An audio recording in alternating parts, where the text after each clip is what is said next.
वहां एक माखन चोर ही बैठे, ना ही न रही वो हियमह ठौर, नंद नंदन अछत कैसे आनिए उर और। यही स्थिति हो गई ब्रजमंडल की। गोपांगनाएं उद्धव जी से कहती हैं, उद्धव जी हृदय में कोई ठौर ही नहीं, कोई जगह ही शेष नहीं बची है। नंद नंदन अछत कैसे आनिए उर और, नंद नंदन श्याम सुंदर के इस हृदय में विराजमान रहते, अब किसी और को कैसे बैठाएं, कहां बैठाएं। तो हृदय भर गया। कैसे भर गया? भगवान से भर गया। एक चोर माखन चोर की झांकी बैठ गई तो दुनिया का कोई दूसरा चोर वहां आकर अब बैठ नहीं सकता। मानस रामायण का उदाहरण, सुग्रीव को विषय वासना रूपी सर्प ने पकड़ लिया था, तो श्री हनुमान जी महाराज ने क्या किया? एक मुख वाले सर्प, वासना के सर्प से सुग्रीव जब डसे जा रहे थे, सुग्रीव हूं सुधि मोरी बिसारी पावा राजकोष पुरनारी, तो लक्ष्मण जी को लाकर सहस्त्र फणों वाले सर्प को उस पर बैठा दिया। उसी पलंग पर सुग्रीव तुरंत नीचे उतर गए, है ना, पलंग बैठा हुआ, और पलंग से सीधे सुग्रीव नीचे उतर गए। वासना खत्म हो गई, विषय से उपरत हो गए। और उसके बाद क्या हुआ? राम जी के काम में लग गए। तो वासना का विनाश करना हो, अन्य चोरों को हटाना हो, तो माखन चोर की झांकी। भगवान की 3 लीलाएं हैं। आप लोग थोड़े गंभीर हो गए तो एक गंभीर तथ्य यहां रखकर आगे बढ़ जाएं। श्री कृष्णावतार सभी लीलाओं में श्रेष्ठ है। क्यों श्रेष्ठ है? क्योंकि सभी अवतारों की लीलाएं श्री कृष्णावतार में एक ही साथ दिख जाती। राम जी को देखना हो, परशुराम जी को देखना हो, व्यास जी को देखना हो, नारद जी को देखना हो, सब श्री कृष्ण में दिख जाएंगे।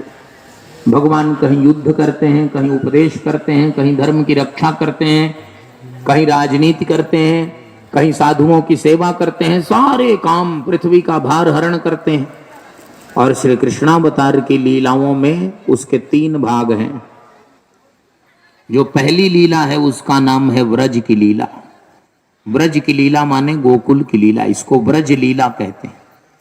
और व्रज लीला में, बाल लीला में जो सबसे मुख्य लीला है उसका नाम है माखन चोरी की लीला। माखन चोरी और मृद भक्षण, ये 2 लीलाएं व्रज की लीला है। इसके बाद दूसरी लीला है, उसका नाम है वन लीला। वन की लीला माने वृंदावन की लीला। वृंदावन की लीला में भगवान की पहली लीला है गोचारण, गायों की चरवाही करना। दूसरी लीला है गोवर्धन धारण, भगवान ने गोवर्धन पर्वत को धारण किया। तीसरी लीला है दावाग्निपान, जब जब अग्निदेव जलाने के लिए ब्रजवासियों के प्रकट हुए उनके सामने, तो भगवान ने दावाग्निपान कर लिया। ये सब लीलाएं जो हैं बारंबार ब्रजवासियों के प्राणों की रक्षा करते हैं, ये वन की लीला है।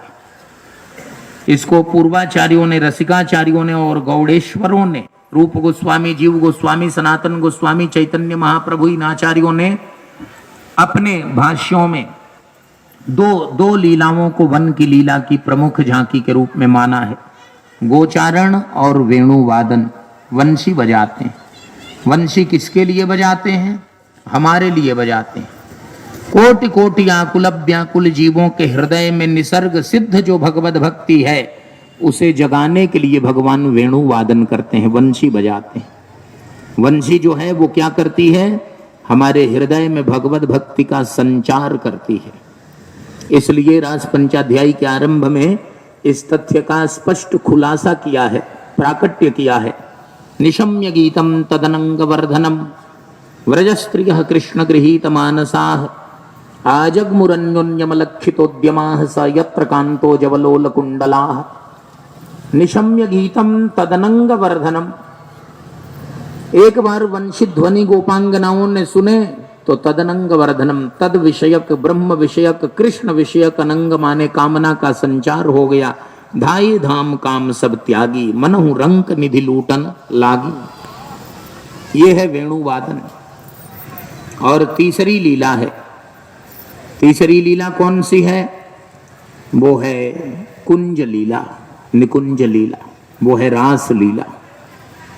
सबसे पहली लीला है व्रज की लीला, दूसरी लीला है वन की लीला, और तीसरी लीला है रास लीला, कुंज लीला। कुंज में बहुत सी सखियां हैं, लेकिन निकुंज कहते हैं, निवृत्त निकुंज, एकदम एकांत वहां श्री राधा माधव, श्री राधा वल्लभ, श्री राधा दामोदर, श्री राधा रमण, यही वहां होते हैं। एक तत्व दुई तन धरे नितरस पारावार, श्री राधा माधव पद बंदों बारंबार, एक तत्व दुई तन धरे, वागार्थ विव संपृक्तौ वागार्थ प्रतिपत्तये जगतः पितरौ वंदे पार्वती परमेश्वरौ, या गिरारथ जल बीच सम कहियत भिन्न न भिन्न, बंदों सीताराम पद जिन्हि परम प्रिय खिन्न। तो बंदों श्री राधा माधव पद बंदों बारंबार, एक तत्व दुई तन धरे नितरस पारावार। श्री वल्लभाचार्य महाभाग ने कहा कि श्री राधा माधव एक दूसरे के रस हैं, एक दूसरे के रूप हैं, एक दूसरे की आत्मा है। ये सब दर्शन की बातें हैं।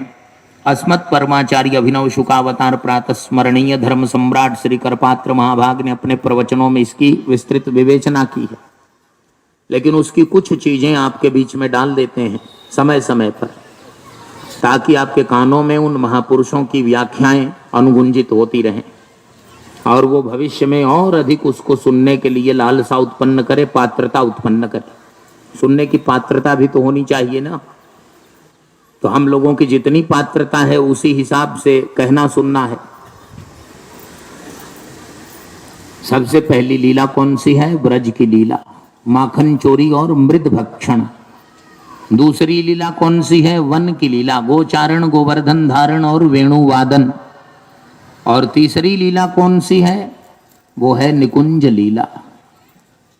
पूर्वाचार्यों ने कहा व्रजे वने निकुंजे च श्रेष्ठ्यम अत्रोत्तरोत्तरम, अत्र उत्तरोत्तरम श्रेष्ठ्यम। व्रज से वन की लीला श्रेष्ठ है, वन की लीला से निकुंज की लीला श्रेष्ठ है।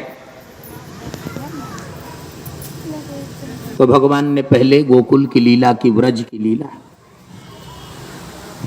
गोपियों ने कहा कि लाला चोरी तो करते हो। भगवान ने कहा ऐसे नहीं, हमारे घर क्यों नहीं आते हो? भगवान ने कहा सबके घरों में जाऊंगा। तो कैसे जाना है? तो भगवान ने सबसे पहला काम क्या किया? वयस्यैर ब्रज बालकैः, वयस्यैर ब्रज बालकैः, अपनी आयु वर्ग के बालकों को जुटाया। अपनी आयु वर्ग के जितने ब्रज के बालक हैं उनको जुटाया, और जुटाकर क्या किया? एक टीम बनाई। ग्वाल वालों ने कहा कि क्या कर रहे हैं, ये टीम क्यों बना रहे हैं? भगवान ने कहा कि महाराज टीम बना रहे हैं इसलिए कि सबकी यूनियन है, सबका संगठन है, लेकिन हमारा नहीं है। ग्वाल वालों ने कहा बड़ा अच्छा किया आपने बना दिया, तो देखो अध्यक्ष हम रहेंगे, यूनियन बनेगी तो उसका अध्यक्ष हम रहेंगे। यहाँ मारा मारी यही है। 300 ग्वाल बाल अध्यक्ष के दावेदार हो गए और 700 ग्वाल बाल महामंत्री के दावेदार हो गए, और जितने बच गए उन्होंने कहा कि अब हम कोषाध्यक्ष बिना बने मानेंगे नहीं। भगवान ने कहा कि ये तो बड़ी विचित्र बात हो गई, अब क्या हो? तो सभी ग्वाल बालों को भगवान ने कहा कि ये सब चुनाव होंगे, चुनना 3 को ही है, और दावेदार कितने हो गए? 3000। अब ये लोकतंत्र चलेगा? ये चलने वाला नहीं, ये लोकतंत्र अब चलने वाला नहीं है। इनको मत हटाइएगा, नहीं तो फिर सर्फ की जरूरत पड़ेगी। पानी तो बहुत बार धोए, बैठे रहिए। हाँ इसलिए हाँ और डिस्टर्ब होगा। ठीक है, अब लोग हट जाएंगे, अच्छी बात है। कम से कम कथा की दृष्टि से ये इलाका जो है उर्वर है, यहाँ सत्संग करने वाले लोग हैं। पहले रमना में इसी तरह से भीड़ होती थी, इससे भी अधिक। अब वहाँ इक्के दुक्के अब भी होती है, लेकिन अब वो चीज़ नहीं है। और यहाँ इस तरफ जब जब हुआ है तो श्रद्धा से सुनने वाले हैं, श्रद्धा से सुनने वालों का स्वागत है, लेकिन थोड़ा संयम से सुने तो और स्वागत है। संयम से सुनना चाहिए। श्रद्धा तो है, और श्रद्धा के बाद सुविधा भी है। 3 बजे कम लोग रहते हैं, 4 बजे उससे अधिक लोग रहते हैं, 5 बजे उससे भी अधिक रहते हैं, 6 बजे उससे भी अधिक, और 7 बजता है तो सबसे अधिक। एक व्यक्ति ने पूछा कि 7 बजे सबसे अधिक क्यों आते हैं? हमने कहा हमारा जिला जो है ये जानता है कि कथा का फल आरती और प्रसाद है, तो उसी समय पर चलता है। समझ गए? तो इसलिए थोड़ा सा पहले भी आइए तो ठीक है, अब तो ये हो ही गया भगवत कृपा से। आज लगता है कि हो गया तो कल हो ही जाएगा, हो गया। हमारे सर जो हैं काफी मनोयोग से लगे थे, और लगने के बाद पूरी तैयारी की थी। इनकी श्रद्धा थी, विराजिए विराजिए, इनकी श्रद्धा थी, और इनकी श्रद्धा जो है वो आपकी श्रद्धा से तादात्म्यापन्न होकर नृत्य कर रही है। अन्यथा जिस तरह का काल आ गया, मैं पिछले 4 सप्ताहों से जो जहां जहां भागवत कर रहा हूं, वहां तलवार की धार पर ही कर रहा हूं, ये कब बंद हो जाए। तो करने वाले कर रहे हैं, लेकिन भगवत कृपा से श्री हनुमान जी महाराज ने बंद नहीं होने दिया। 6ठे दिन की कथा हो गई तो 7वें दिन तो केवल मोक्ष है, 7वें दिन का मोक्ष ही है, कोई बात नहीं है। इसलिए लेकिन कथा और बढ़िया से सुननी चाहिए, आद्यंत सुननी चाहिए, आदि से अंत तक।